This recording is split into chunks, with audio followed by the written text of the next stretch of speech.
Let yourself settle in for a moment. Find that comfortable position where your body can truly relax, where the weight of the day begins to lift from your shoulders. Take a slow breath, feeling the air move through you, and as you exhale, let any tension drift away like smoke dispersing in the evening air. Tonight, we're going on a journey through our cosmic home, but not one that requires any effort from you. Just close your eyes if you'd like, or let them rest gently on a distant point, and allow the story to unfold around you like a gentle tide. We're going to explore something both intimately familiar and profoundly mysterious. The Milky Way, our galaxy, our home among the stars. But here's the remarkable thing. We're living inside it, embedded within its structure, and for most of human history, we had no idea what it actually looked like. Imagine trying to describe the shape of a forest while standing in the middle of it, surrounded by trees in every direction. That's the challenge astronomers have faced for centuries, and the story of how they solved this puzzle is one of ingenuity, persistence, and beautiful revelation. If this is your first time joining us here at the Science Pillow, welcome to a space where curiosity meets calm. We're all about exploring the wonders of the universe while helping you unwind and drift into peaceful rest. If you enjoy this journey through the cosmos, I'd love for you to subscribe to the channel and give this video a like. It helps other seekers of cosmic knowledge find their way here, and it lets me know you'd like more explorations like this one. And, if you're returning, thank you for being part of this community of gentle learners and stargazers. So breathe, relax, and let's drift together into the mystery of our galaxy's true form, where every discovery reveals not just the shape of the Milky Way, but also shows us the remarkable journey of human understanding, from ancient wonder to modern revelation. The challenge of seeing our own galaxy.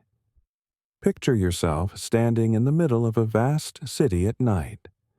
Buildings tower around you in every direction, their windows glowing like stars. From where you stand, you can see the structures immediately surrounding you with crystal clarity. You can count the windows in nearby buildings, note the architectural details, observe the people moving through lit rooms. But as your gaze extends further, buildings overlap, details blur, and the overall layout of the city becomes harder and harder to discern. Now imagine trying to draw an accurate map of this entire city, showing every street and building, but you're not allowed to leave your current spot. You can't climb to a high vantage point, you can't walk around to get different perspectives, you can't even step outside your building. This is essentially the challenge astronomers face when trying to map the Milky Way. We live inside our galaxy, embedded within its structure like a single cell in a vast organism. Our position isn't even particularly advantageous. We're not at the center, where we might at least have a symmetric view in all directions. We're about 2/3 of the way out from the core, tucked into a minor spiral arm, surrounded by gas and dust that blocks our view in many directions. It's like trying to understand the layout of an entire continent while standing in a dense forest, with fog rolling through the trees. For most of human history, people didn't even know there was a puzzle to solve. When ancient peoples looked up at the night sky on clear, moonless nights far from firelight, they saw a luminous band stretching across the heavens. The ancient Greeks called it Galaxias Kyklos, the Milky Circle, which eventually gave us the word galaxy. Different cultures had different explanations for this celestial river. In ancient China, it was the Silver River. In Hindu mythology, it was the path of ashes left by the god Agni. In some African traditions, it was the backbone of night. Many cultures saw it as a pathway for spirits or souls traveling to the afterlife. But none of these ancient observers knew what they were actually seeing. They had no concept that the Milky Way was a structure, that stars had unimaginable distances between them, or that the sun itself was a star. The true nature of the Milky Way remained hidden, waiting for technology to catch up with human curiosity. The first breakthrough came in 1609, when an Italian mathematician named Galileo Galilei turned one of the first telescopes toward the night sky. What he saw was revolutionary. That milky band of light, that glowing path across the heavens, resolved into countless individual stars. Where the naked eye saw a continuous glow, the telescope revealed a congregation of discrete points of light, so numerous that trying to count them would be futile. Galileo published these observations in his work Sidereus Nuncius, the Starry Messenger. He wrote about the Milky Way with evident wonder, describing how the telescope showed that the galaxy consisted of a mass of innumerable stars planted together in clusters. This was the first hint that the Milky Way might be something more than just a luminous cloud, that it might have structure and composition worthy of study. But Galileo's observation, while groundbreaking, didn't answer the fundamental question: what was this structure? Was it a thin shell surrounding Earth? Was it a disk of stars? Was it something else entirely? For that matter, were there other such structures out in the cosmos, or was the Milky Way unique? The challenge of answering these questions was compounded by a phenomenon that astronomers wouldn't fully understand for centuries: interstellar extinction. Between the stars, space isn't actually empty. There's gas, mostly hydrogen and helium, along with tiny particles of dust. These dust grains are incredibly small, often only a fraction of a micrometer, across, made of various materials including carbon compounds, silicates, and ice. Individually, each grain is negligible, but across the vast distances between stars, the cumulative effect of this dust is profound. Dust doesn't just make distant stars appear dimmer. It also preferentially scatters and absorbs blue light, allowing more red light to pass through. This means that when we observe stars through intervening dust, they appear both fainter and redder than they truly are. For early astronomers trying to gauge distances by measuring brightness, this was a massive source of error. A star might appear faint not because it was distant, but because there was dust between us and it. Without understanding this effect, any attempt to map the galaxy was doomed to inaccuracy. The problem is particularly acute when we try to look toward the center of the Milky Way. In that direction, we're looking through the entire width of the galactic disk, through the maximum amount of intervening material. The dust is so thick that visible light simply can't penetrate it. We can't see the galactic core with optical telescopes, no matter how powerful. It's hidden behind a veil of cosmic dust, like trying to see through a thick fog. This is why, for centuries after Galileo, astronomers struggled to understand the Milky Way's shape. They were like those people standing in a city, unable to climb high enough to see the overall layout. They could map their immediate neighborhood, but the big picture remained frustratingly elusive. They didn't know where the center was, how large the structure extended, or whether they occupied a special position within it. The human mind tends to place itself at the center of things. For millennia, it was natural to assume Earth was the center of the universe, with everything else revolving around us. Even after Copernicus and Galileo showed that Earth orbited the Sun rather than vice versa, astronomers still tended to assume that the Sun occupied a central, or at least privileged position within the Milky Way. It would take dramatic new observations and fresh thinking to overturn this assumption. What was needed was a way to see beyond the dust, or to use tracers that weren't confined to the dusty plane of the galaxy. Astronomers needed celestial landmarks that could be spotted at great distances, whose properties were well enough understood to serve as measuring sticks. And they needed someone willing to think differently about the problem, to question assumptions that seemed obvious to everyone else, the discovery of our galactic home. The breakthrough came from an unlikely source, clusters of stars that seemed to exist in a different realm of the galaxy altogether. Globular clusters are spectacular objects, spherical collections of hundreds of thousands to millions of stars, all packed together in a space perhaps 50 to 100 light-years across. Through a telescope, they appear as fuzzy balls of light, brighter toward the center, with individual stars becoming distinguishable only near the edges where the density drops.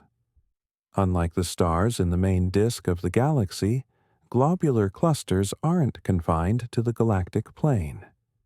They exist in a roughly spherical distribution, scattered above and below the disk like bees around a hive.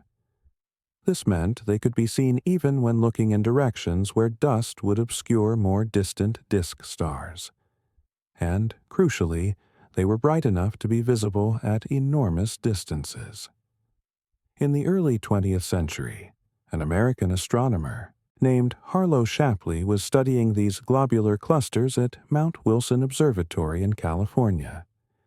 Shapley was using the 60-inch telescope there, at the time one of the largest in the world, to observe a particular type of star found in these clusters, RR Lyrae variables.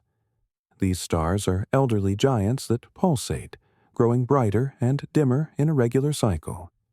And here's the crucial property. All RR Lyrae stars have approximately the same intrinsic brightness at their maximum light. This made them perfect distance indicators. If you know how bright something truly is, and you measure how bright it appears to you, you can calculate how far away it must be.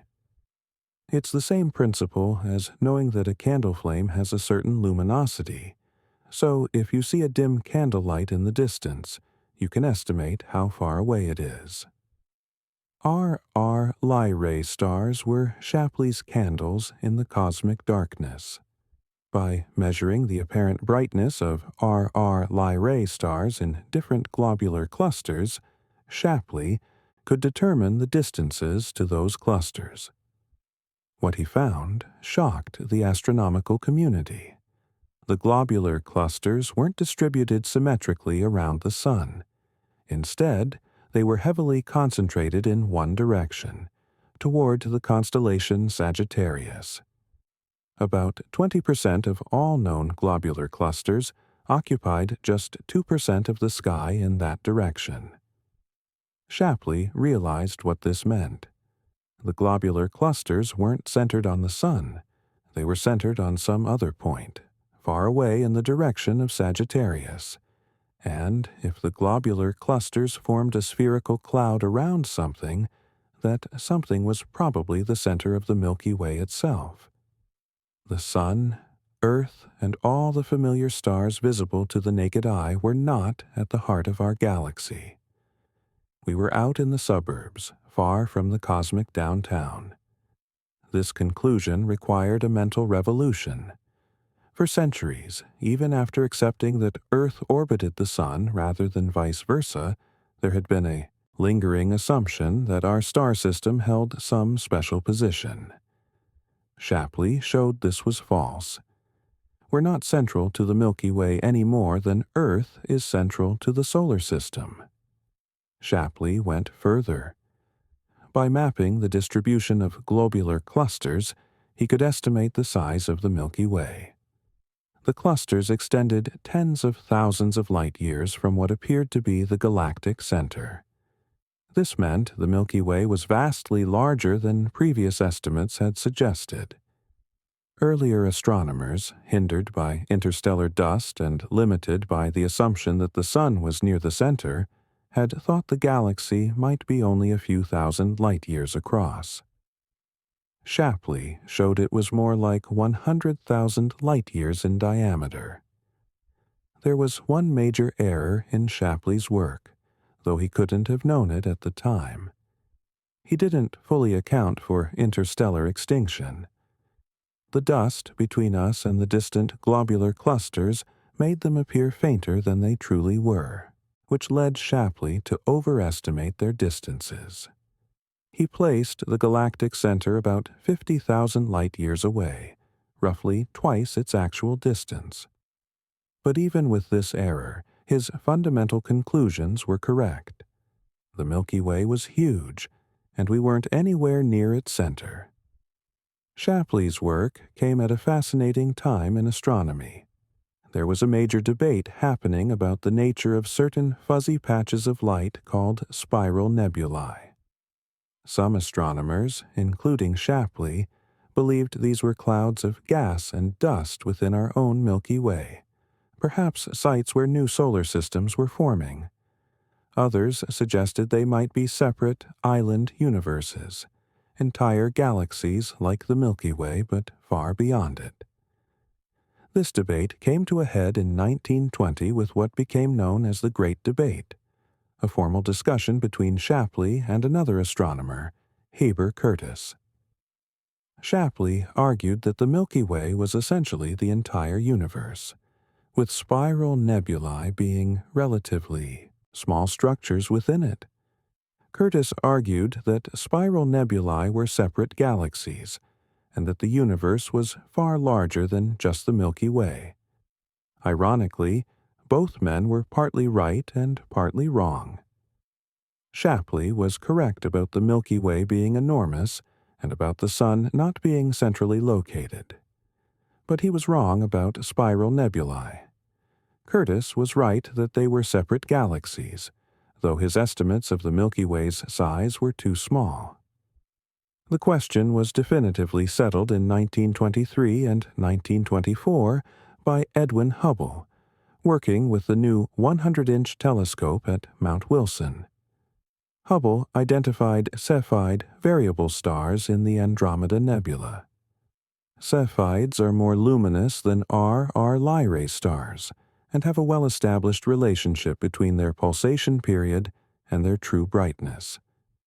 By measuring these Cepheids, Hubble showed that the Andromeda Nebula was far too distant to be part of our own galaxy.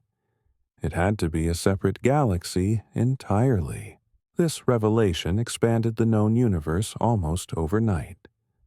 The Milky Way, enormous as it was just one galaxy among countless others. And if Andromeda was a separate spiral galaxy, then presumably the Milky Way itself had a spiral form as well, though proving this would take many more decades. By the middle of the 20th century, astronomers had established some basic facts about our galactic home. It was a massive structure, roughly 100,000 light-years across. The Sun orbited about 25 to 30,000 light-years from the center, taking about 230 million years to complete one circuit. The center lay hidden behind dust in the direction of Sagittarius, and the Milky Way was one of billions of similar galaxies scattered throughout an almost incomprehensibly vast universe. But the detailed structure, the precise shape, the nature of the spiral arms if they existed, all of this remained uncertain. Mapping the Milky Way from within remained one of astronomy's greatest challenges. The basic architecture, disk, bulge, and halo. As observational techniques improved and new wavelengths of light became accessible to astronomers, a clearer picture of the Milky Way's structure began to emerge. The galaxy, it turned out, had several distinct components, each with its own characteristics, its own population of stars, and its own story to tell about how our cosmic home formed and evolved. The most prominent component is the disk, the flattened structure where most of the galaxy's stars reside. If you could somehow step outside the Milky Way and view it edge-on, you'd see a thin pancake of stars and dust, glowing with the light of hundreds of billions of suns. This disk isn't uniform. It actually consists of two subcomponents with different properties. The thin disk is where most of the action happens. It's only about 1,000 light-years thick at the Sun's position, remarkably slim compared to the disk's 100,000 light-year diameter. This is where you'll find the youngest, hottest stars, the bright blue giants that burn through their fuel in mere millions of years. The thin disk is rich in gas and dust, the raw materials for new star formation.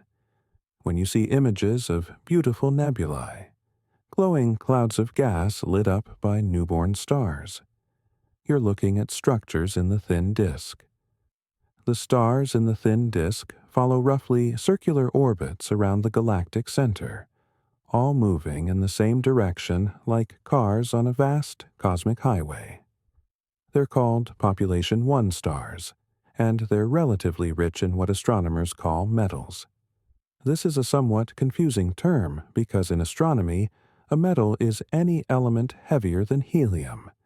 So carbon, oxygen, iron, silicon, all of these count as metals in astronomical parlance. The point is that these stars formed relatively recently, from gas that had already been enriched by previous generations of stars that lived, died, and seeded space with heavier elements through supernova and stellar winds. Our Sun is a population 1 star, a member of the thin disk, following its 230 million year orbit through the galactic plane. We're made of recycled star stuff, our atoms forged in stars that died before our solar system even existed. Beneath the thin disk, or rather overlapping and extending beyond it, is the thick disk. This component is about 2,000 to 3,000 light-years thick, and it contains older stars with less metal content than their thin disk cousins. These stars have more random orbits, with some tilted significantly from the main galactic plane. They formed earlier in the galaxy's history, when there was less heavy element enrichment and when the galaxy's structure was still settling into its current configuration. Then there's the central bulge, a roughly spherical or ellipsoidal concentration of stars at the galaxy's heart. The bulge extends about 10,000 light-years from the center. It's incredibly dense, packed with ancient stars that formed early in the galaxy's history. If you could stand on a planet orbiting a star in the galactic bulge, your night sky would be spectacular beyond imagination. Instead of the few thousand stars visible to the naked eye that we see from Earth, you might see millions. The sky would never truly be dark, glowing with the collective light of so many nearby suns. The bulge is also where we find the galaxy's supermassive black hole, Sagittarius A star, with a mass about 4 million times that of the Sun. This black hole, despite its incredible mass, is surprisingly quiet compared to the active galactic nuclei found in some other galaxies. It's not currently consuming large amounts of material, so it doesn't produce the brilliant radiation that marks more active galactic centers. But it's there, a gravitational anchor at the heart of our cosmic home, with stars whipping around it at thousands of kilometers per second. Surrounding all of this is the halo, a roughly spherical region, extending perhaps 200,000 to 500,000 light-years from the galactic center. The stellar halo is sparsely populated compared to the disk. If you could somehow be transported to the outer halo, you might find yourself hundreds or even thousands of light-years from the nearest star. The stars that do exist out here are ancient, population 2 stars with very low metal content, formed in the early universe when galaxies were first taking shape. This is where most of the globular clusters live, those spherical swarms of stars that Shapley used to find the galactic center.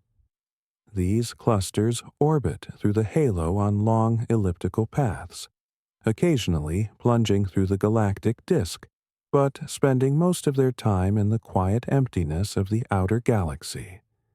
Some globular clusters take hundreds of millions of years to complete a single orbit. The halo also contains stellar streams, long trails of stars that are the remnants of small galaxies that the Milky Way has consumed over billions of years. Our galaxy is a cannibal, having absorbed dozens of smaller galaxies throughout its history. When a small galaxy falls into the Milky Way's gravitational embrace, it's torn apart by tidal forces. Its stars get stretched into long streams that wrap around our galaxy like ribbons, slowly dispersing into the halo. These streams are gravitational fossils, preserving evidence of ancient mergers and allowing astronomers to reconstruct the Milky Way's violent past. But here's something remarkable. All the stars, all the gas and dust, all the visible matter in the galaxy accounts for only a small fraction of the total mass. Most of the mass is dark matter, an invisible substance that doesn't emit, absorb, or reflect light. We know it exists only through its gravitational effects. Without dark matter, the galaxy would behave very differently. The dark matter halo is thought to be even larger than the stellar halo, extending perhaps 1,000,000 light-years or more from the galactic center. It's roughly spherical, though recent evidence suggests it might be tilted or even misaligned with respect to the visible disk. The dark matter provides most of the gravitational glue that holds the galaxy together and governs how stars and gas clouds move. When astronomers measure how fast stars orbit at different distances from the galactic center, they find something strange. In a solar system, planets farther from the Sun orbit more slowly, a consequence of the fact that most of the mass is concentrated in the Sun. By analogy, you'd expect stars farther from the galactic center to orbit more slowly than those closer in, since most of the visible mass is concentrated toward the center. But that's not what happens. Instead, the orbital speed stays roughly constant even far from the galactic center. This flat rotation curve, as it's called, can only be explained if there's a large amount of unseen mass distributed throughout and beyond the visible galaxy. That unseen mass is dark matter, and it outweighs all the visible matter by about 6-to-1. We live in a galaxy where most of the mass is invisible, detectable only through its gravitational influence on the small fraction of matter we can actually see. The interstellar medium, the gas and dust between the stars, is another crucial component of the galaxy. While it accounts for only about 10 to 15% of the visible mass, it's vitally important because this is the material from which new stars form. The gas is mostly hydrogen, the simplest and most abundant element in the universe, along with some helium and trace amounts of heavier elements. This gas isn't uniformly distributed. Some regions are relatively empty, with only a few atoms per cubic centimeter. Other regions, particularly in the spiral arms and in the galactic plane, have much higher densities. The densest regions, giant molecular clouds, can contain thousands or even tens of thousands of atoms per cubic centimeter, cold enough for molecules to form. These clouds, massive structures that can weigh as much as 1,000,000 suns, are stellar nurseries where gravity slowly compresses the gas until new stars ignite. The dust, those tiny particles that absorb and scatter starlight, is created by stars themselves. Old, dying stars puff off their outer layers, and in the cooler outer regions of these expanding shells, atoms can combine to form dust grains. Supernovae also produce dust, created from the heavy elements forged in the explosion. This dust eventually mixes into the interstellar medium, ready to be incorporated into the next generation of stars and planets. Every solid thing you've ever touched, from the ground beneath your feet to the atoms in your own body, was once part of this interstellar dust. Understanding all these components, how they fit together, how they formed, and how they interact, has been a century-long detective story. And one of the most surprising revelations, one that fundamentally changed our understanding of the Milky Way's shape, came from discovering a structure that previous generations of astronomers had never suspected was there: the central bar, a cosmic surprise.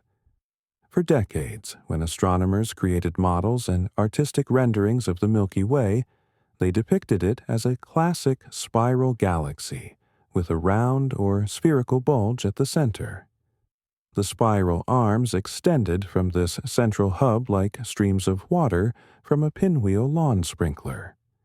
It was an elegant picture, clean and symmetric. There was just one problem. It was wrong. The first hints that something unusual existed at the galaxy's center came from radio observations in the 1960s and 70s. Radio waves, unlike visible light, can penetrate the dust that obscures our view of the galactic center. When astronomers mapped the distribution of gas clouds using radio telescopes, they found strange asymmetries. The gas didn't seem to be distributed in neat circular orbits. Something was disturbing its motion, creating elongated streams and unexpected velocities. But it wasn't until the 1990s and early 2000s that the picture became clear. Infrared observations, which can also penetrate dust, began to reveal the central region of the galaxy in unprecedented detail. Infrared light is emitted by cool objects like old stars, and it turns out the galactic bulge is packed with these ancient suns. When astronomers mapped the distribution of these stars, they found not a symmetric sphere, but an elongated structure, a bar of stars cutting across the galactic center. The definitive evidence came in 2005 from NASA's Spitzer Space Telescope. Spitzer was designed specifically to observe in infrared wavelengths, and one of its first major projects was a survey called GLIMPSE, the Galactic Legacy Mid-Plane Survey Extraordinaire. This survey mapped 30 million stars in the galactic plane, peering through the dust to see the galactic structure as never before. What GLIMPSE revealed was unambiguous. The Milky Way has a prominent bar of stars extending from the galactic core. This bar is about 27,000 light-years long, oriented at about a 27 to 45 degree angle relative to the line connecting the Sun to the galactic center. One end of the bar points almost directly toward us, which is why it had been so difficult to recognize. We're looking nearly along its length, so its elongated structure wasn't immediately obvious. The discovery that the Milky Way is a barred spiral galaxy rather than a regular spiral was surprising, but in hindsight, it shouldn't have been. When astronomers survey other galaxies, they find that about 2/3 of spiral galaxies have bars. Barred spirals are actually the norm, not the exception. Our galaxy was simply joining the majority. But what is this bar, and how did it form? The bar is a dense collection of stars, most of them old, moving in elongated orbits that maintain the bar's shape. Unlike the stars in the disk, which orbit in roughly circular paths around the galactic center, stars in the bar follow more complex trajectories. They move along the bar like traffic on a highway, maintaining its structure through their collective motion. Astronomers have traced how this bar formed by studying something called the Brava survey, the Bulge radial velocity assay. This project measured the velocities of thousands of stars in the central region of the galaxy, determining not just how bright they were or what types they were, but precisely how they were moving. The pattern of motion revealed by Brava told a story about the bar's origin. The bar didn't exist when the Milky Way first formed. In the galaxy's youth, the central region was likely a rotating disk of stars, spinning around the galactic center in mostly circular orbits. But over time, gravitational instabilities developed. Small asymmetries in the distribution of mass got amplified. Stars began to clump together in certain regions, and these clumps created stronger gravitational pulls that attracted more stars. It was a runaway process, and the result was the formation of a bar. This process is well understood from computer simulations of galaxy evolution. When astrophysicists create virtual galaxies in supercomputers and let them evolve according to the laws of gravity and motion, bars form naturally in many cases. The simulations show that bars can develop relatively quickly, on timescales of 1 billion years or less, once the right conditions are present. Recent research has refined our understanding of when the Milky Way's bar formed. For a long time, it was assumed that the bar was ancient, forming early in the galaxy's 13 billion-year history. But studies using data from the European Space Agency's Gaia spacecraft have suggested something different. By analyzing the ages and chemical compositions of stars in the bar region, astronomers have found evidence that the bar might be surprisingly young, perhaps only a few billion years old, rather than 10 billion or more. The key evidence comes from studying metal-rich stars, those with high concentrations of elements heavier than helium. These stars are found in higher concentrations in the bar region, and their ages suggest a burst of star formation that ended about 3 billion years ago. This might mark the end of the bar's formative phase, the point at which it settled into its current stable configuration. If this is correct, it means the bar formed relatively late in the galaxy's history, long after the initial burst of star formation that created most of the galaxy's mass. This has implications for understanding the Milky Way's evolution. Something happened a few billion years ago to trigger the instability that formed the bar. Perhaps it was the merger with a smaller galaxy, an event that disturbed the regular rotation of the disk and seeded the instabilities that grew into the bar. Or perhaps it was a natural consequence of the disk reaching a certain mass and configuration. The bar doesn't just sit there passively, it has profound effects on the galaxy's structure and evolution. The bar rotates, but not like a solid body. Its pattern speed, the rate at which the bar-shaped pattern turns, is about 50 kilometers per second per kiloparsec. This is slower than the orbital speed of stars at most locations in the galaxy, which creates interesting effects. At certain distances from the galactic center, called resonances, stars and gas clouds interact strongly with the bar's gravitational field. These resonances can pump energy into stellar orbits, changing the shape of the disk. They can also channel gas inward, funneling material toward the galactic center, where it can fuel star formation or feed the central black hole.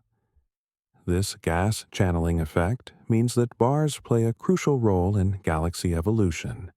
They're like cosmic conveyor belts, moving gas from the outer disk inward.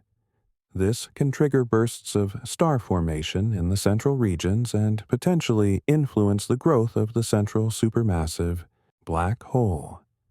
The Fermi bubbles, giant structures of high-energy gas extending above and below the galactic plane might be related to a past period of enhanced activity at the galactic center, possibly triggered by gas funneled inward by the bar.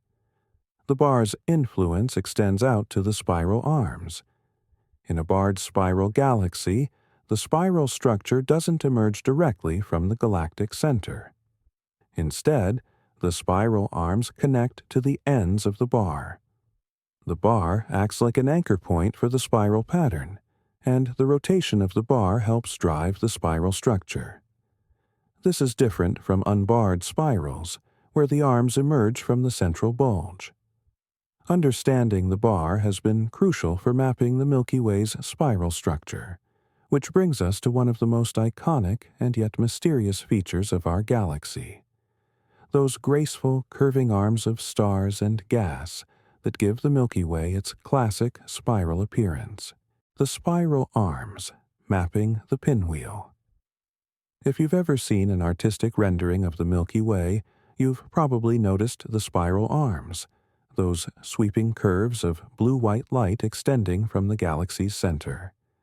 They're beautiful, elegant, and, for decades, astronomers struggled to figure out exactly how many the Milky Way has and where precisely they're located. It's one thing to observe spiral structure in distant galaxies, where you can see the whole thing laid out before you. It's quite another to map spiral arms from inside the galaxy, surrounded by stars and dust, like trying to discern the pattern of a maze while you're standing in the middle of it. The first solid evidence that the Milky Way might have a spiral structure came in the 1950s from radio observations.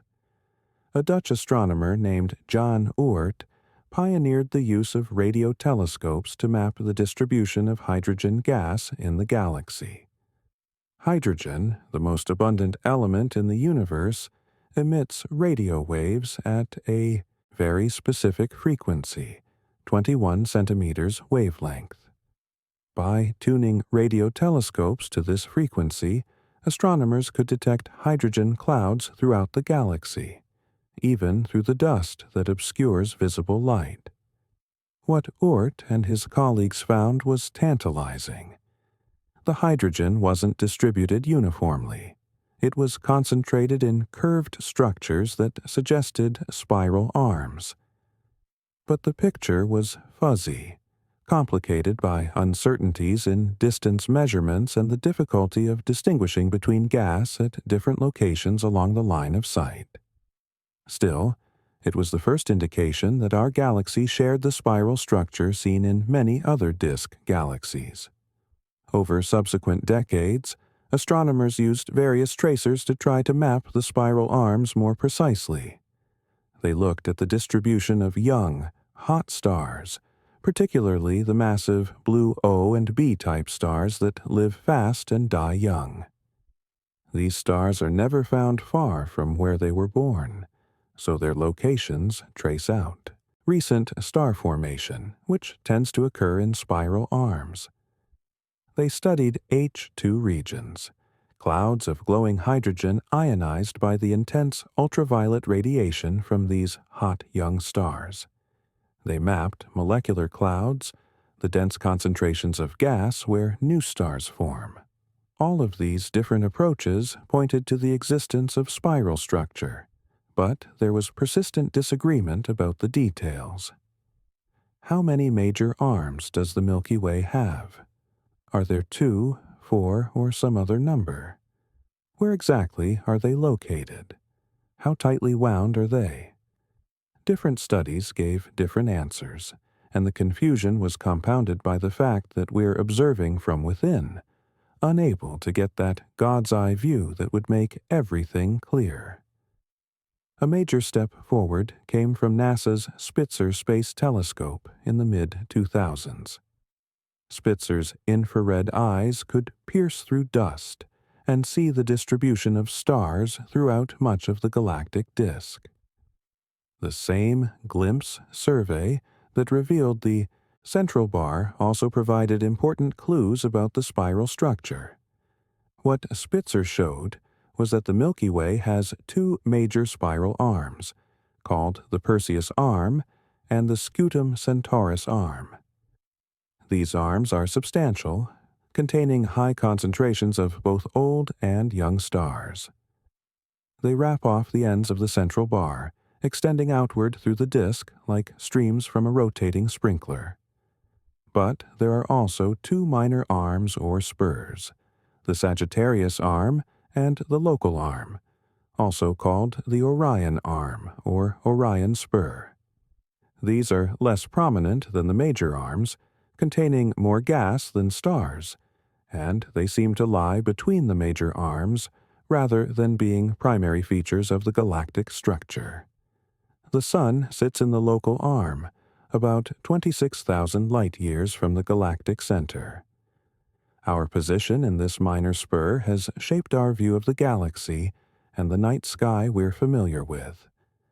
The bright band of the Milky Way that we see arcing across dark summer skies is our view of the galactic disk from within, seeing millions of distant stars blending together into a luminous river.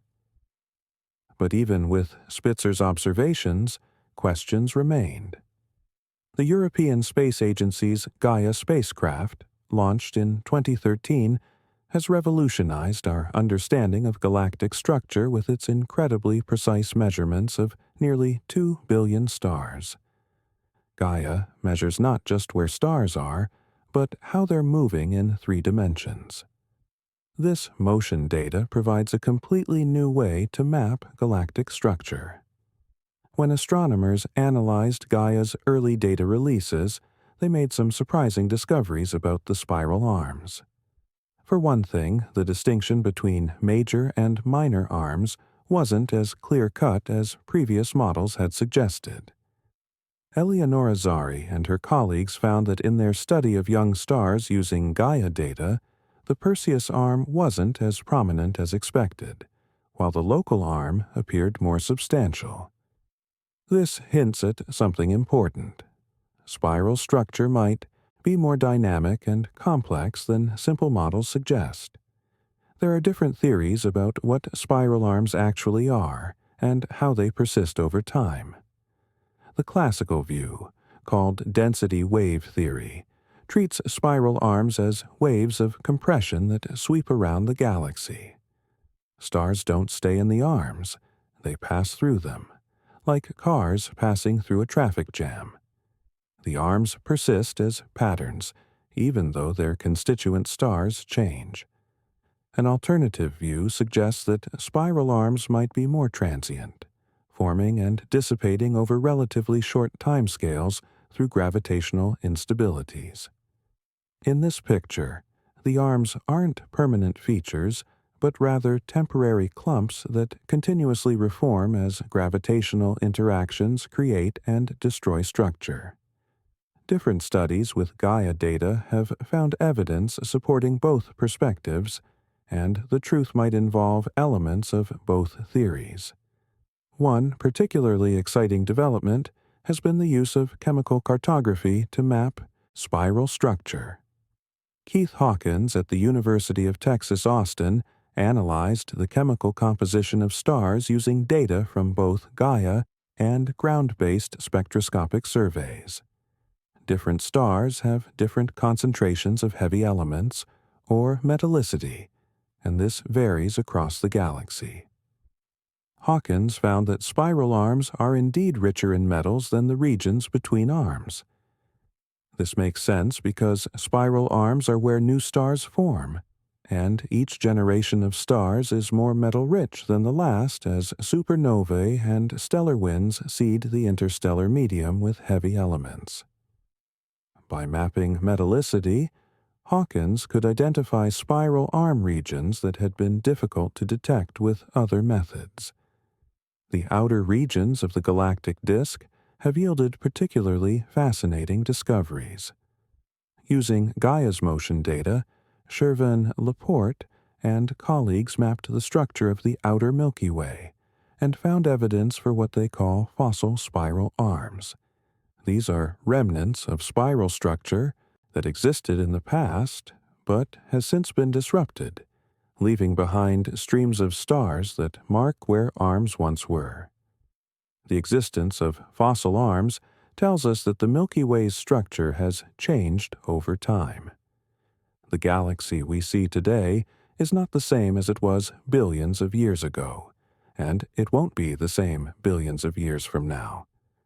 Spiral structure can be created, destroyed, and recreated through various processes, including interactions with smaller galaxies that the Milky Way has absorbed. Recent studies have also found intriguing structures that don't fit neatly into the spiral arm picture. There's a feature called the cat tail, discovered in 2021 by astronomers at Nanjing University in China. This is an extremely long filament of hydrogen gas, stretching across a significant portion of the outer galaxy. It might be a very elongated arm, or it might be something else entirely, perhaps a tidal stream created by the gravitational interaction between the Milky Way and one of its satellite galaxies. All of this paints a picture of the Milky Way's spiral structure as complex, dynamic, and still not completely understood. We have 4 named arms, 2 major ones, Perseus and Scutum Centaurus, and 2 minor ones, Sagittarius and Local/Orion. But the galaxy also contains numerous spurs, filaments, and other structures that don't fit neatly into a simple 4-arm model. Some of these might be transient features, others might be fossils of past structure, and still others might be tidal debris from galactic mergers. The spiral arms aren't just pretty patterns. They're active regions where stars form, where gas is compressed, and where the galaxy's evolution plays out. Understanding their structure, their dynamics, and their history is crucial for understanding how galaxies like the Milky Way form and change over cosmic time. But there's another aspect of our galaxy's shape that came as a surprise when it was discovered, a feature that makes the Milky Way look less like a neat spiral and more like a warped vinyl record left too close to a heater. The warp, our twisted galaxy. Imagine a pristine vinyl record, perfectly flat, spinning smoothly on a turntable.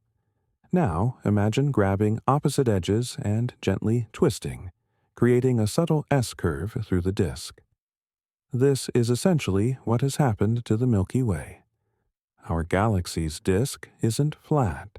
It's warped, twisted like a potato chip, with one edge pointing up relative to the galactic plane and the other edge pointing down. This wasn't something astronomers expected to find. The discovery of the Milky Way's warp was gradual, emerging from radio observations in the late 1950s and early 1960s.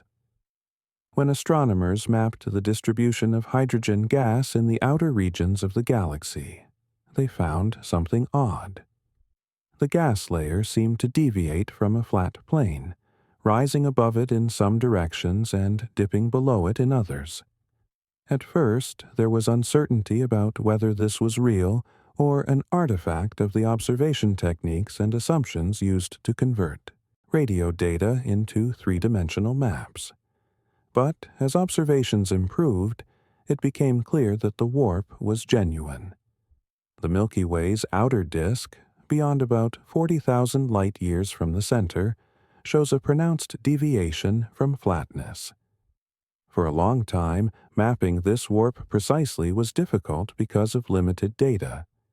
Hydrogen gas was easier to detect and map than stars, but gas can be affected by factors other than gravity, like pressure from stellar winds and supernova explosions, which might complicate the picture.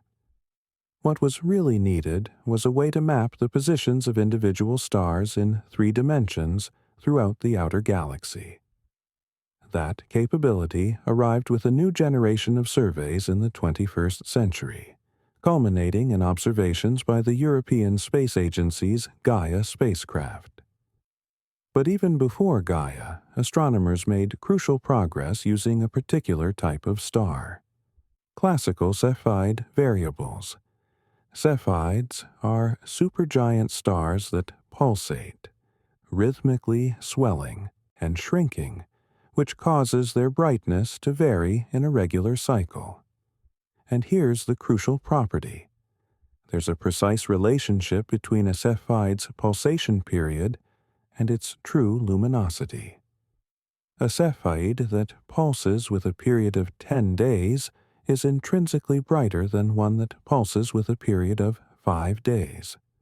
This period-luminosity relationship makes Cepheids excellent distance indicators, similar to the RR Lyrae stars that Shapley used to map globular clusters, but Cepheids are much brighter and can be seen at greater distances. In 2018 and 2019, an international team led by Xiaodian Chen from the Chinese Academy of Sciences used observations of over 2,000 Cepheid variables to create a detailed three-dimensional map of the Milky Way's disk. They measured each star's distance using the period-luminosity relationship, and combined this with the star's position on the sky to determine its location in three-dimensional space.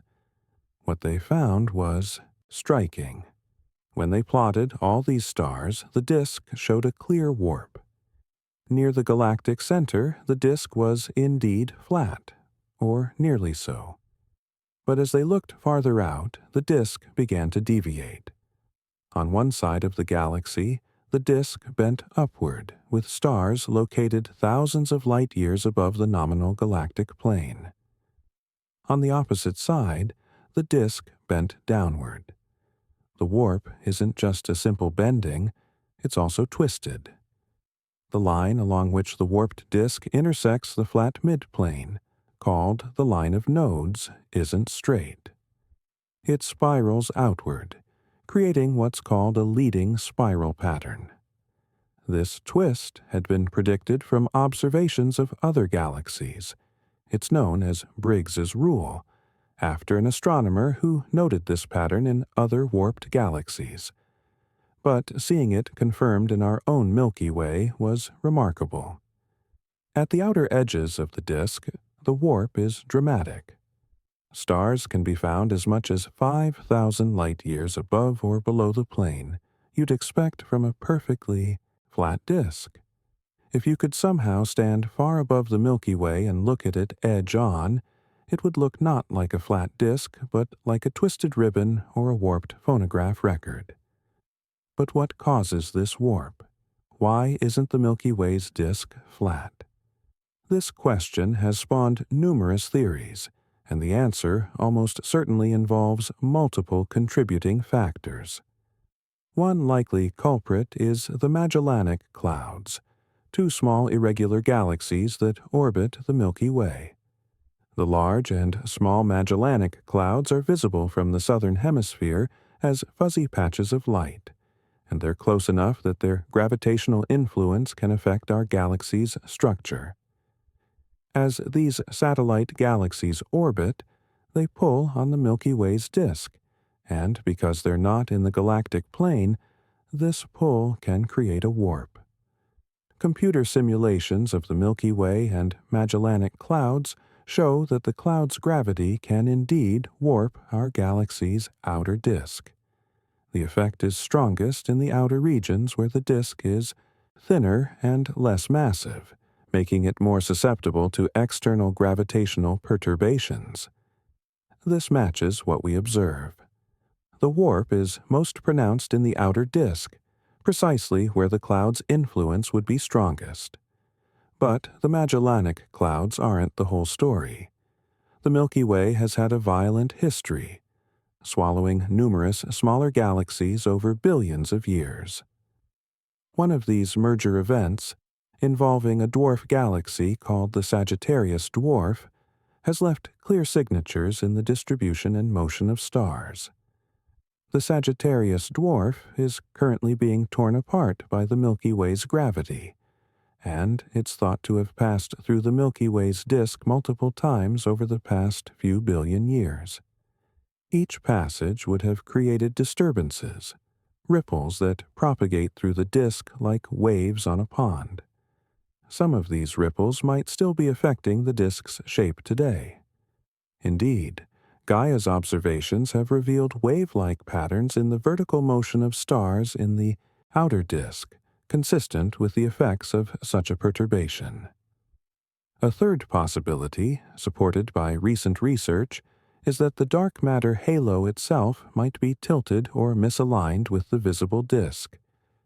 A team led by Jiwon Jesse Han at the Harvard and Smithsonian Center for Astrophysics ran computer simulations, showing that if the dark matter halo is tilted relative to the disk, its gravity can create both a warp and a flare, where the disk becomes thicker at larger radii, matching what we observe in the Milky Way. This tilted halo could itself be the result of past galaxy mergers.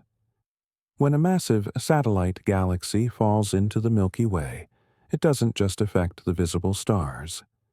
It can also disturb the dark matter distribution, tilting the halo. The halo then slowly settles back toward alignment with the disk, but this process takes billions of years.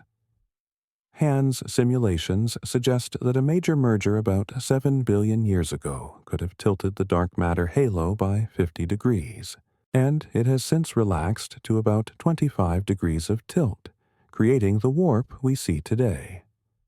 The warp isn't static. Recent observations suggest it's precessing, meaning the pattern is rotating around the galaxy. The line of nodes appears to be changing with time, sweeping around the galactic center like the hands of a clock, though far more slowly. Different studies have found different precession rates, but the motion is real and adds another layer of complexity to understanding the warp's nature and causes. It's worth noting that the Milky Way is not unique in being warped. When astronomers look at other edge-on spiral galaxies, they find that warps are common. Perhaps half of all spiral galaxies show some degree of warping in their outer disks. The galaxy ESO 510 G13, for example, shows a dramatic warp visible even in optical images, its disk twisted in a way that makes our own galaxy's warp look subtle by comparison. This prevalence suggests that warps are a natural consequence of galaxy evolution. Spiral galaxies live in a crowded cosmos, surrounded by satellite galaxies and influenced by neighboring large galaxies. The gravitational interactions between all these bodies create complex dynamics that naturally lead to deviations from perfect flatness. A perfectly flat, undisturbed spiral galaxy might be the exception rather than the rule. For observers on Earth, the warp has implications for how we see the Milky Way. Because the Sun sits in the disk, relatively close to the galactic plane, our view of the Milky Way band in the sky is affected by the warp. In some directions, we're looking along the warped disk, seeing stars that are technically above or below the nominal plane. This affects counts of how many stars we see in different directions and complicates efforts to model the galaxy's structure. Gaia's full data, when completely analyzed, will provide an even more detailed picture of the warp. Already, the early data releases have revealed that the warp is more complex than simple models suggested. There are additional ripples and waves, asymmetries that hint at multiple overlapping disturbances. Untangling all these effects, separating the contributions of different satellite galaxies, ongoing mergers, and the tilted dark matter halo will keep astronomers busy for years to come. The discovery of the warp is a reminder that the Milky Way is a dynamic, evolving system, not a static structure. It's shaped by its history of interactions with other galaxies, by the distribution of dark matter, and by ongoing gravitational perturbations from its satellite companions. Understanding the warp is crucial for understanding how our galaxy formed and how it will continue to evolve. the dark matter halo, and hidden mass. There's something profoundly humbling about modern astronomy's revelation that most of the universe is invisible to us. We're surrounded by matter we cannot see, touch, or detect directly. We know it exists only because we can see its gravitational fingerprints on the things we can observe. This mysterious substance is called dark matter, and it dominates the mass budget of the Milky Way, outweighing all the stars, gas, and dust by a factor of about 6 to 1. The first hints that something was amiss with our understanding of galactic mass came in the 1970s, when astronomer Vera Rubin and her colleagues measured the rotation speeds of stars in other galaxies at various distances from their centers. What they found defied expectation. Stars far from the galactic center were orbiting just as fast as stars closer in, creating what's called a flat rotation curve. This shouldn't happen if visible matter is all there is. In our solar system, planets farther from the Sun orbit more slowly than those closer in. Mercury races around the Sun in just 88 days, while distant Neptune takes 164 years. This follows from Kepler's laws of motion and the fact that most of the solar system's mass is concentrated in the Sun. By analogy, stars far from a galactic center, where there's less mass inside their orbits, should move more slowly than stars near the center. But they don't. The orbital speeds stay roughly constant across huge distances, sometimes even slightly increasing with radius. The only way to explain this is if there's additional mass that we can't see, distributed in a large halo extending far beyond the visible disk. This unseen mass provides the extra gravity needed to keep distant stars moving fast. The same pattern shows up in the Milky Way. When astronomers measure the orbital speeds of stars, globular clusters, and satellite galaxies at various distances from the galactic center, they find the telltale signature of dark matter. The rotation curve is flat, indicating a massive dark halo.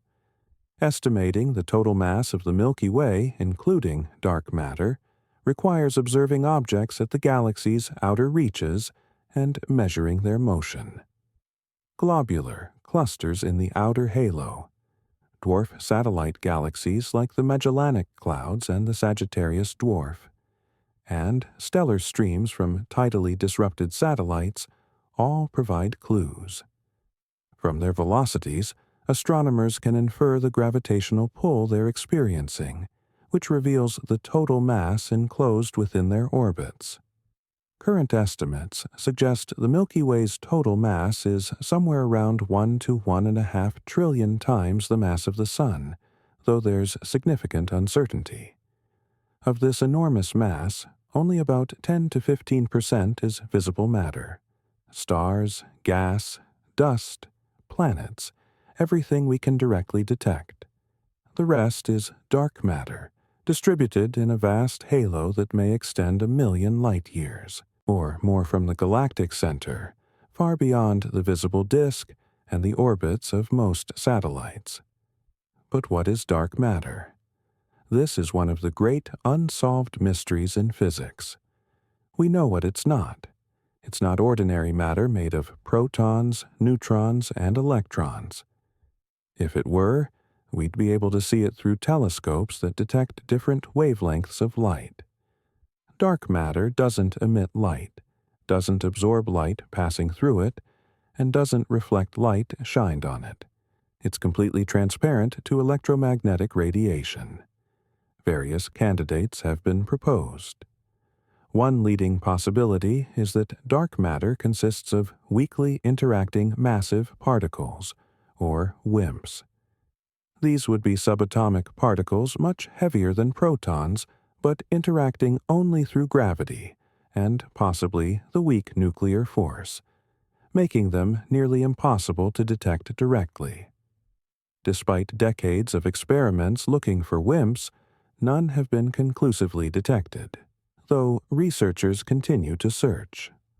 Another possibility is axions, hypothetical particles much lighter than WIMPs, but produced in enormous numbers in the early universe. Or dark matter might be primordial black holes, formed in the first moments after the Big Bang rather than from collapsed stars. Each of these ideas has its advocates and its challenges. What we do know is how dark matter is distributed around the Milky Way. Computer simulations of galaxy formation, which track the evolution of dark matter through cosmic time, consistently produce halos with a particular shape described by what's called the Navarro-Frank-White profile. This mathematical description, based on simulations by 3 astrophysicists in the 1990s, predicts that dark matter density should be highest at the galactic center and gradually decrease with distance, following a specific formula. Observational tests of this profile in the Milky Way and other galaxies have generally confirmed it, though there are some discrepancies, particularly in the inner regions of galaxies. These discrepancies might point to physics we don't yet understand, or they might indicate that the simulations aren't quite capturing all the relevant processes. Recent work has revealed surprising complexities in the Milky Way's dark matter halo. Observations of stellar streams and the distribution of satellite galaxies hint that the halo might not be perfectly spherical. It could be flattened or elongated, and as mentioned earlier, it might be tilted relative to the visible disk. This tilted halo discovery came from studying not just the warp in the outer disk, but also the distribution of stars in the stellar halo. It turns out the stellar halo, that sparse population of old stars in the outer reaches of the galaxy, is also tilted. This suggests that the dark matter halo must be tilted too, because the stars are responding to the dark matter's gravity. Why would the dark matter halo be tilted? Again, the answer likely lies in the Milky Way's history of mergers. When a massive satellite galaxy falls into the Milky Way, it brings its own dark matter with it. This can disturb the distribution of the Milky Way's dark matter, creating asymmetries and tilts that persist for billions of years as the system slowly relaxes toward equilibrium. The Gaia Sausage Enceladus event, a major merger that occurred about 10 billion years ago, has been proposed as the culprit for the tilted halo. This merger involved a galaxy with perhaps 1/10 to 1/4 of the Milky Way's mass crashing into our galaxy in the distant past. It was a catastrophic event that completely disrupted the accreting galaxy, scattering its stars and dark matter throughout what became the Milky Way's halo. Simulations suggest such an event could tilt the dark matter distribution significantly. The interaction between visible matter and dark matter is subtle but crucial for galaxy evolution. Dark matter provides the gravitational framework within which visible matter settles. In the early universe, dark matter clumped together first, creating gravitational wells into which gas could fall. This gas then cooled, condensed, and formed the first stars and galaxies. Without dark matter, galaxies as we know them couldn't exist. The visible structures we see are like foam on top of an ocean of dark matter. In the Milky Way today, dark matter continues to influence how visible matter behaves. The spiral arms, the bar, the warp, all of these features exist within the gravitational potential created largely by dark matter. When gas clouds fall toward the galactic plane, when stars orbit the galactic center, when satellite galaxies spiral inward, they're all responding primarily to dark matter's gravity. There's also the intriguing possibility that dark matter might interact with itself in ways we haven't detected, through forces other than gravity. If dark matter particles can collide with each other, even weakly, this could affect how dark matter halos form and evolve. Some simulations with self-interacting dark matter produce halo structures that match observations better than standard dark matter models in certain respects. But this remains speculative, and the standard picture of dark matter as completely collisionless, except for gravity, still fits most of the data. Understanding dark matter in the Milky Way is crucial not just for understanding our galaxy, but for understanding the universe as a whole.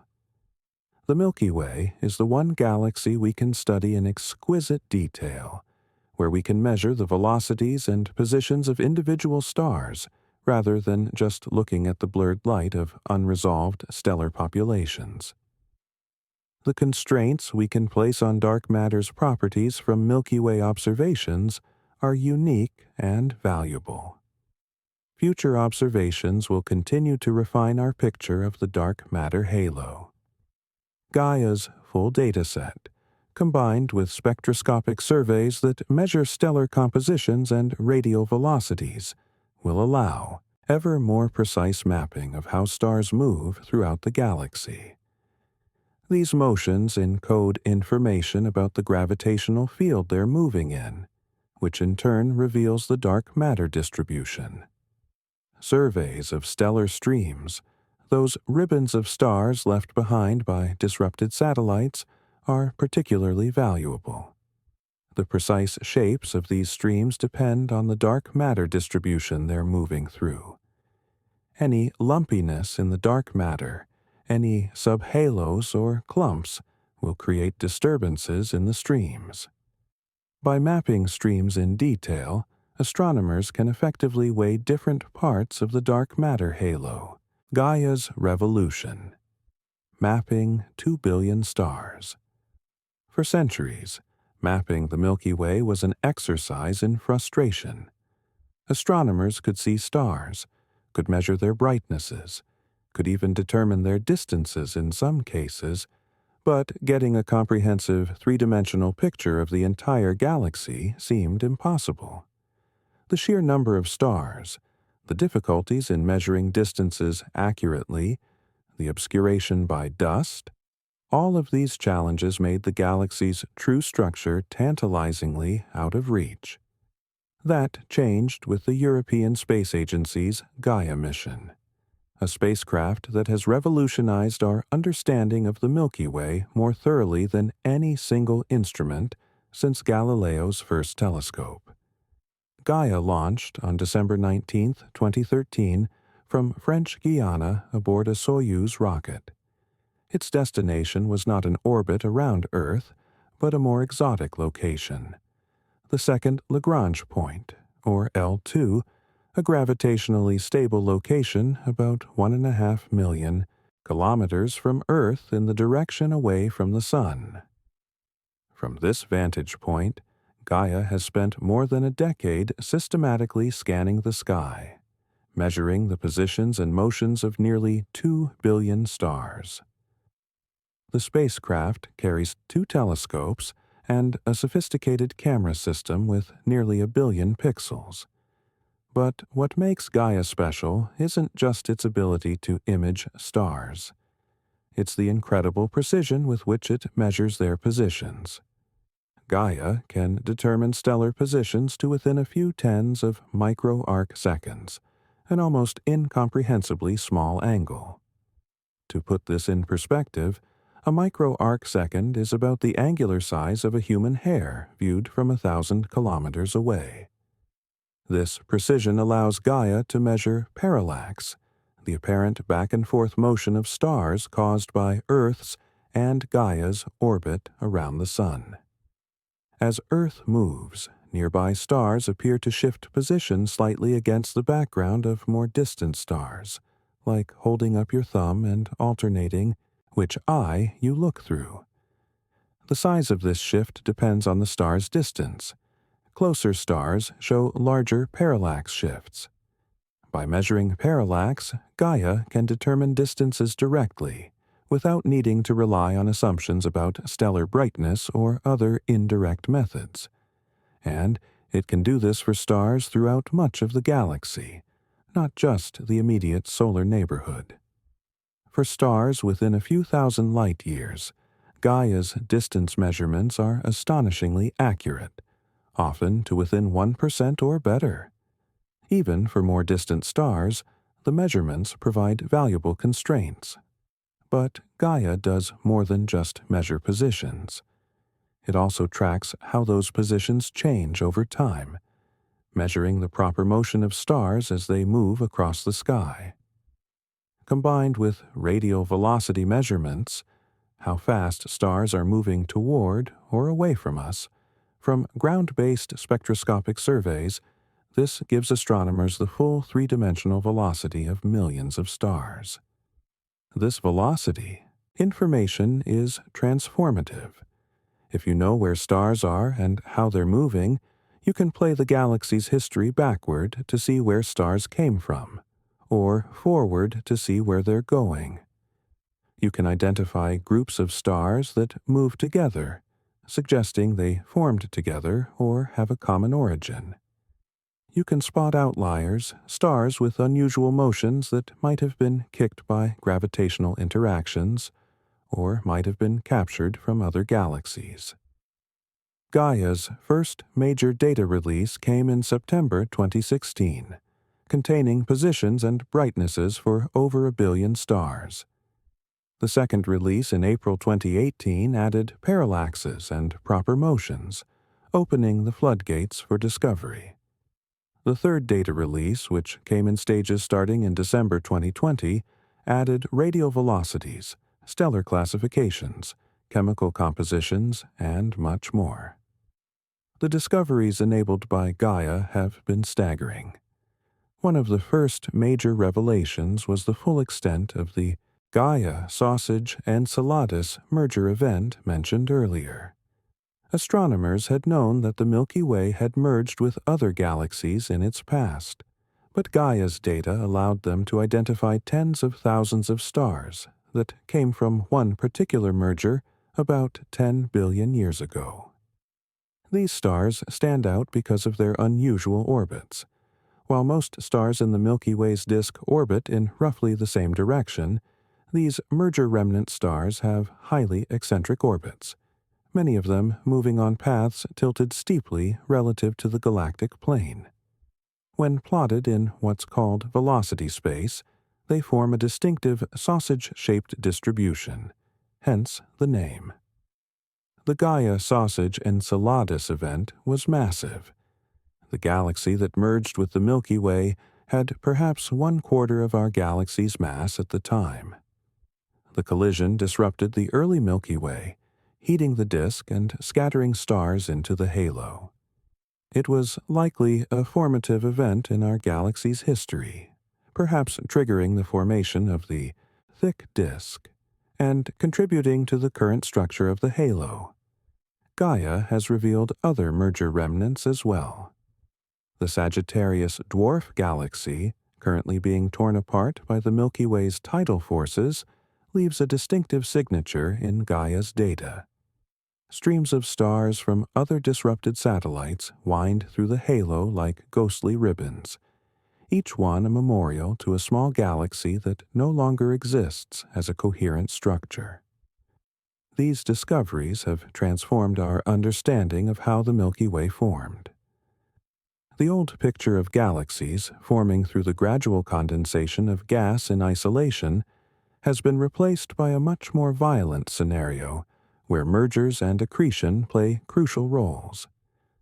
The Milky Way is a cannibal, and most of the stars in its halo are the remains of its victims.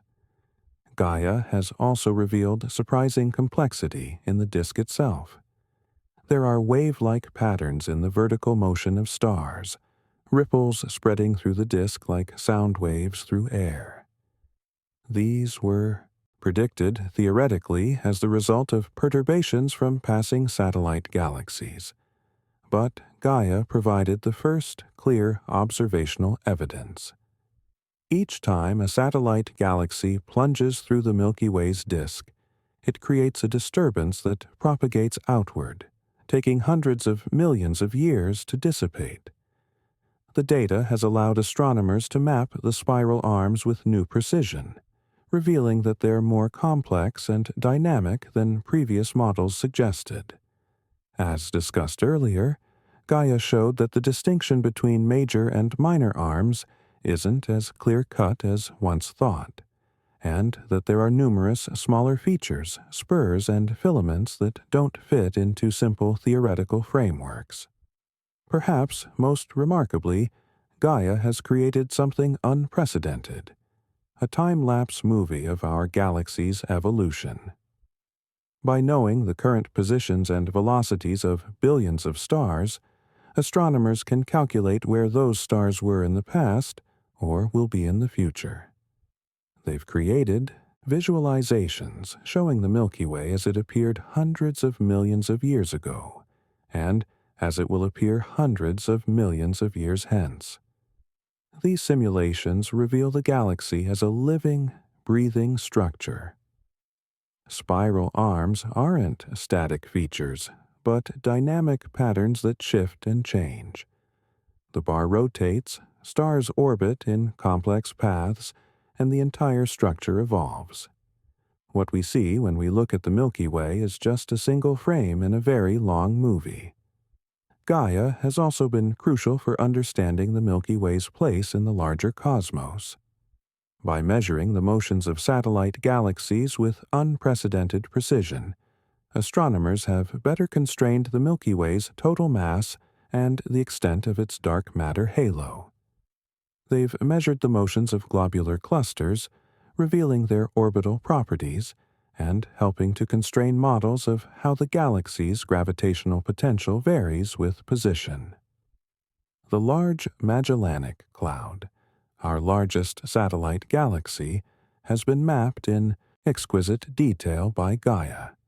The data clearly show that it's a spiral galaxy itself, with discernible spiral arms, something that was suspected but difficult to confirm before Gaia. The data also reveal tidal streams being pulled out of the small Magellanic Cloud, and hints of previously unknown structures in the outskirts of both Magellanic Clouds. On January 15, 2025, Gaia completed its final survey observations after more than 11 years in space. The full data set from its entire mission will be released in stages over the coming years, and astronomers expect even more revelations as they analyze this unprecedented treasure trove of information.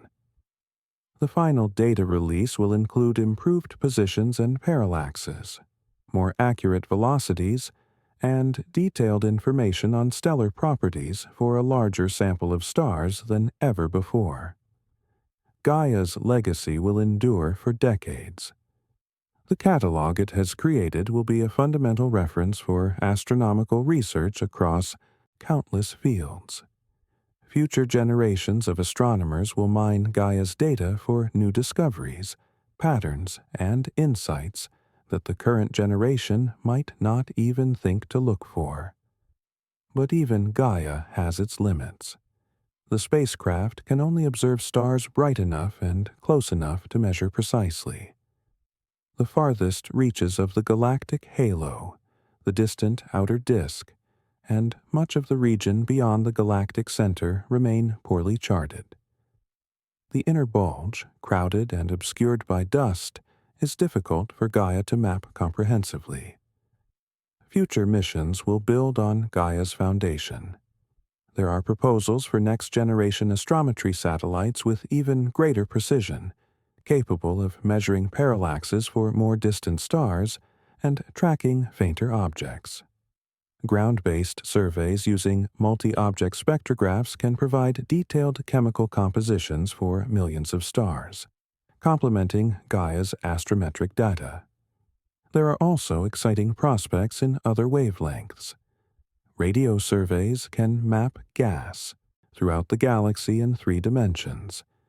Infrared telescopes can pierce through dust to see into the galactic center and map the central regions in detail. X-ray observations can reveal hot gas and the supermassive black hole's immediate environment. But for now, Gaia stands as a monument to human ingenuity and our drive to understand our place in the universe. By mapping 2 billion stars, it has given us the clearest picture yet of our galactic home's true shape and nature, our ever-changing understanding. There's something beautifully fitting about the fact that our view of the Milky Way continues to evolve.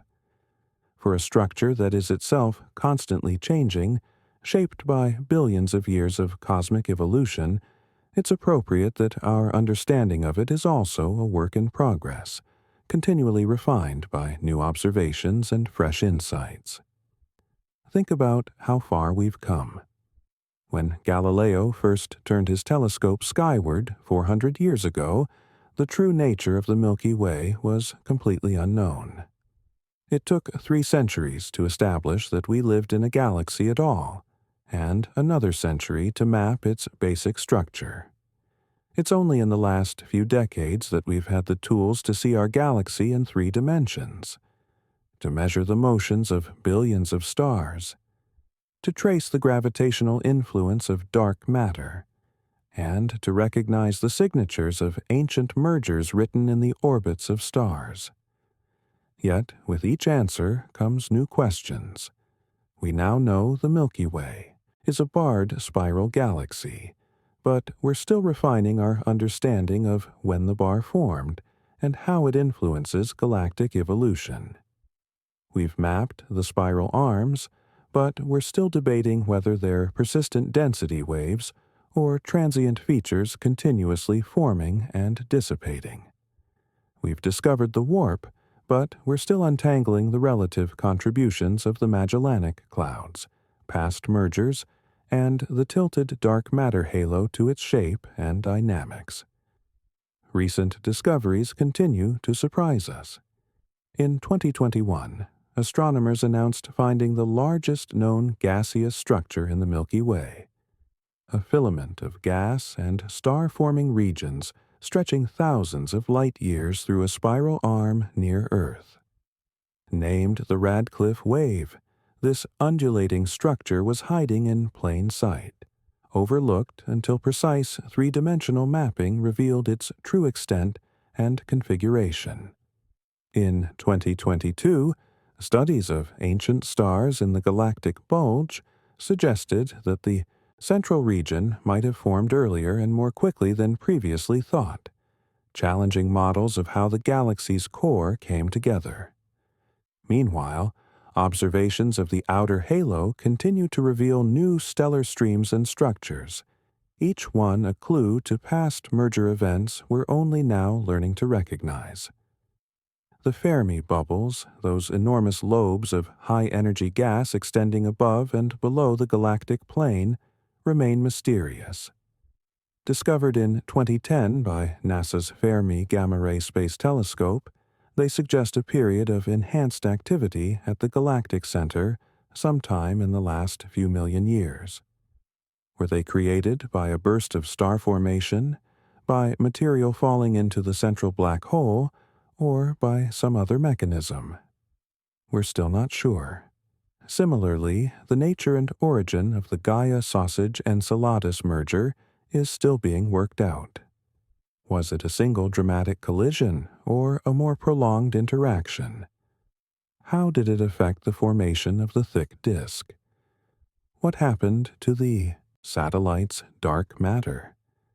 Each new analysis of Gaia's data provides more pieces of the puzzle, but the complete picture is still emerging. Looking ahead, several major questions loom. One is the fate of the Milky Way's merger with the Andromeda Galaxy. Current measurements of Andromeda's motion, including observations by Gaia, confirm that it's heading toward us at about 110 kilometers per second. In about 4 to 5 billion years, the 2 galaxies will collide. This won't be a collision in the traditional sense, where objects physically crash into each other. Space is mostly empty, and even in the relatively dense environment of galactic disks, stars are so far apart that individual stellar collisions will be rare.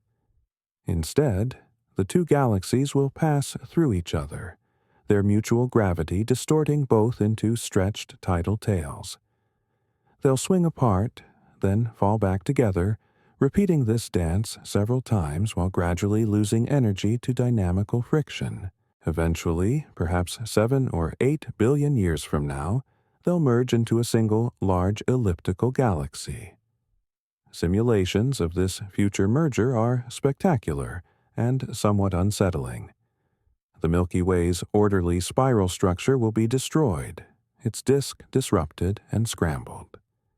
Many stars will be flung into the outer reaches of the merged galaxy, while others will settle into a bulging, roughly spherical configuration. The Sun, if it still exists as a recognizable star by then, will likely survive the merger unscathed, though it might find itself in a very different neighborhood of the new galaxy. This distant future merger reminds us that galaxies are not static structures. They grow through mergers, they evolve through internal processes, and they change over time. The Milky Way we see today is not the Milky Way of the past, and won't be the Milky Way of the future. Another major question concerns the nature and properties of dark matter. Despite decades of effort, we still don't know what dark matter is made of. Future experiments, both in space and in underground laboratories on Earth, will continue searching for dark matter particles. If and when they're finally detected, it will revolutionize our understanding not just of galaxies, but of fundamental physics. There's also much to learn about how the Milky Way fits into the larger cosmic web. The galaxy is part of the Local Group, a collection of about 50 galaxies dominated by the Milky Way and Andromeda. The Local Group, in turn, is on the outskirts of the Virgo supercluster, a vast structure containing thousands of galaxies. But even this is just part of a larger structure called Laniakea, which contains about 100,000 galaxies stretching across 500 million light-years. Understanding how the Milky Way's motion and evolution relate to these larger structures is an active area of research. The galaxy isn't just orbiting the center of the Local Group, it's also being pulled by the gravity of massive galaxy clusters far beyond. This cosmic flow shapes the distribution of galaxies on the largest scales and influences the Milky Way's own trajectory through space. Future surveys will continue to map the Milky Way in ever greater detail. The Vera C. Rubin Observatory, currently under construction in Chile, will survey the entire southern sky every few nights, creating a time-lapse map of how objects change and move. The Square Kilometre Array, a massive radio telescope under construction in South Africa and Australia, will map the distribution of hydrogen gas throughout the galaxy with unprecedented resolution. Space-based missions are also in development. The Nancy Grace Roman Space Telescope, scheduled to launch in the late 2020s, will survey billions of stars and map the galactic bulge in detail. Proposals for next-generation astrometry missions aim to extend Gaia's legacy with even more precise measurements of stellar positions and motions. Machine learning and artificial intelligence are becoming increasingly important tools for analyzing the vast datasets that modern surveys produce. Gaia's 2 billion stars generate far more data than humans can examine individually. Automated algorithms are finding patterns, identifying unusual objects, and classifying stars in ways that would have been impossible just a decade ago. These tools are also being used to compare observations with simulations. Modern cosmological simulations can model the formation and evolution of galaxies from the Big Bang to the present day, tracking the behavior of billions of particles representing dark matter and gas. By comparing these simulations with observed galaxies like the Milky Way, astronomers can test theories of galaxy formation and identify which physical processes are most important. One of the exciting frontiers is galactic archaeology, the practice of using current observations to reconstruct the Milky Way's history. Different stellar populations preserve information about the conditions when they formed. Old, metal-poor stars in the halo tell us about the early galaxy. The thick disk population records an era of turbulence and mergers. The thin disk shows the more recent, quiescent period of star formation. By measuring the ages, compositions, and orbits of millions of stars, astronomers are piecing together a timeline of galactic evolution. When did the first stars form? How quickly did the galaxy's mass build up? When did the major mergers happen? How has the star formation rate changed over time? Each of these questions can be addressed by finding and studying the right stellar populations. The Milky Way is our cosmic laboratory, the one galaxy we can study star by star, the one place where we can test theories of galactic evolution in exquisite detail. What we learn here informs our understanding of galaxies throughout the universe. Conversely, observations of distant galaxies at different cosmic epochs show us what the Milky Way might have looked like in the past, or might look like in the future. Conclusion. Let your breathing slow now. Let the cosmic distances we've traveled together settle into a comfortable awareness. We've journeyed from Galileo's first glimpse of countless stars through the Milky Way's luminous band, to Shapley's revolutionary recognition that we orbit far from the galaxy's heart, to the modern understanding of our home as a magnificent barred spiral, warped and twisted, shaped by ancient collisions and wrapped in a halo of invisible dark matter. What a strange and wonderful place we find ourselves in. We live on a small rocky planet orbiting an ordinary star, tucked into a minor spiral arm, about 2/3 of the way out from the center of a vast galaxy that itself is just one among hundreds of billions scattered throughout an almost incomprehensibly large universe. Yet, from this position, through ingenuity and persistence, through careful observation and creative thinking, we've mapped our galactic home in 3 dimensions. We've learned that the Milky Way is a barred spiral, a conclusion that surprised astronomers when Spitzer's infrared eyes first revealed the central bar clearly in 2005. We've mapped 4 spiral arms, 2 major and 2 minor, though we're still refining our understanding of their nature and permanence. We've discovered that our galactic disk isn't flat, but warped like a bent vinyl record, with the outer regions twisted into an S shape by the gravitational influence of satellite galaxies, and possibly a tilted dark matter halo. We've realized that most of the galaxy's mass is invisible, dark matter distributed in a vast halo that extends perhaps 1 million light-years from the galactic center. This dark matter provides the gravitational framework within which visible matter settles, shaping the galaxy's structure and evolution. We've found that the Milky Way is a cannibal, having absorbed dozens of smaller galaxies over billions of years, with streams of stars from these ancient mergers still visible in the halo today. And we've learned all of this while sitting inside the galaxy itself, unable to step outside and take a photograph from a distance. It's like those people in the city we imagined at the beginning, mapping the entire urban landscape from a single room. except we've succeeded, through clever use of distance indicators like Cepheid variables and RR Lyrae stars, through radio observations that can peer through dust, through infrared surveys that reveal the distribution of old stars, and through Gaia's unprecedented mapping of 2 billion stars in 3 dimensions.